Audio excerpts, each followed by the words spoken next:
आज तुम्ही विचार करा, आमचे जे विरोधी पक्ष आतापर्यंत होते त्यांनाही एक राणेंना बरोबर घेऊन घ्यायला लागतंय.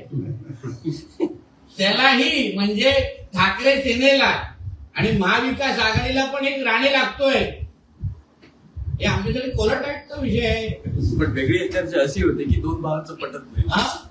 आमच्या घरात तुम्ही चहा द्यायला येता का? अशा लोकांमध्ये चर्चा चहा नाश्ता द्यायला येता का बघण्यासाठी? लोकांमध्ये चर्चा आहे की दोन पक्ष आहेत, वेगवेगळे गट आहेत. पण मी तुम्हाला काल काय बोललो सावंतवाडीमध्ये, तुम्ही याचं कौतुक करायला आलं. परत तुम्हाला सांगतो की आदरणीय निलेशजी ज्या पक्षामध्ये आहेत त्या पक्षाला न्याय देत आहेत ना.